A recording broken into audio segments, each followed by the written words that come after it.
Clovis, quel univers impitoyable. Pam, pam, pam. Eh bien le bonjour, si tu n'es pas encore abonné à cette chaîne, c'est que tu ne feras pas partie des personnes à qui on enverra un iPhone 11 tout neuf. Je ne l'ai pas encore dit à la personne, mais il va devoir faire un don à beaucoup d'abonnés. Mais non, voyons, je rigole. Abonne-toi juste pour le fun, si tu aimes les enquêtes, les frissons, etc. Suis-nous, tu peux pas savoir à quel point ce serait trop cool. Et c'est mieux qu'un iPhone 11, hein, n'est-ce pas?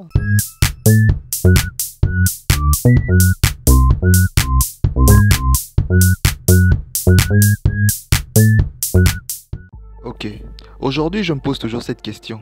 Elle me hante. Je n'arrive plus à dormir. Non, je rigole, je suis juste curieux. La question est, mais comment? Comment fait-il? Comment arrive-t-il à faire ce qu'il fait? Certes, la question a déjà été abordée dans une précédente vidéo que vous pouvez retrouver juste ici. Toutefois, j'aimerais encore analyser la personnalité avec vous de cet influenceur qu'est Clovis Nzong.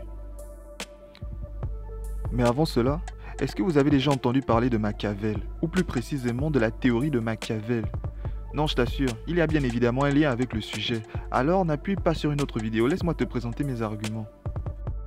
D'abord, Machiavel.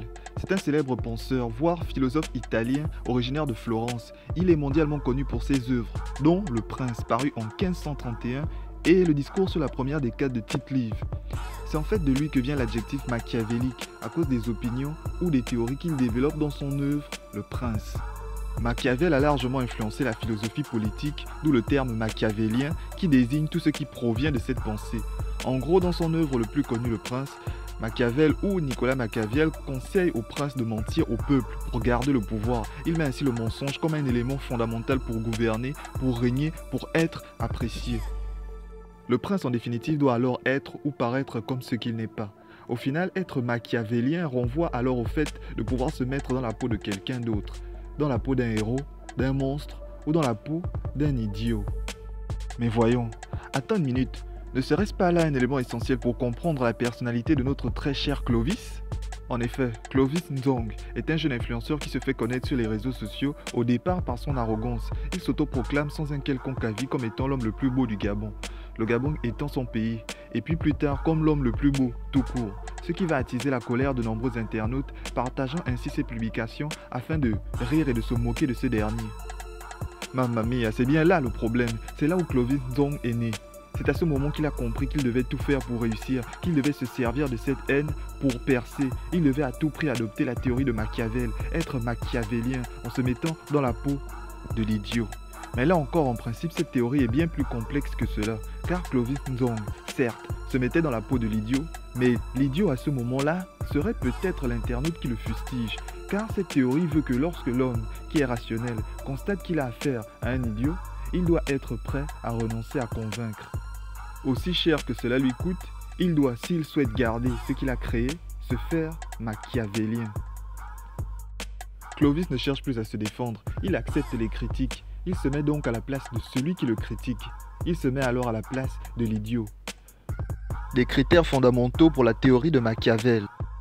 On parle donc du sens de la répartie que l'on peut constater dans ses publications, de l'humour, dans ses vidéos, une certaine astuce, une capacité à sourire et à faire sourire, et surtout, l'élément dont il se sert le plus, son attitude à faire en sorte que les autres se sentent valorisés en le voyant. Car dans ses vidéos, il n'apparaît pas toujours à son avantage, ce qui permet à ceux qui le regardent à se sentir supérieurs. Eh bien, Clovis Nzong, dès le départ, a embrassé cette philosophie machiavélienne.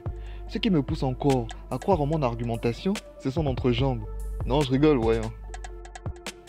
C'est plutôt son regard. Il a beau jouer tout un tas de personnages, se mettre dans des situations loufoques, son regard reste serein, comme si une partie de lui ne devait pas totalement succomber à sa folie.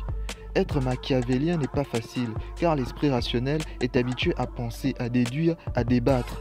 Clovis le sait, il joue le jeu, que dis-je, tout son corps joue le jeu, mais pas son regard. Une partie de lui continue à rester en dehors de son personnage. Alors, toi qui penses que Clovis est idiot, remets-toi en question. Est-ce que ce ne serait pas nous qu'il reflète? Clovis ne serait peut-être pas notre miroir. Tu doutes encore? Eh bien, prépare-toi à analyser l'une de ses prochaines vidéos. Peut-être que là tu vas remarquer, dans son regard, le véritable Clovis Nzong. Eh bien, que dis-je? Merci d'avoir regardé cette vidéo.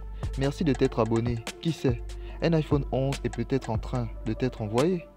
Allez, ciao tout le monde.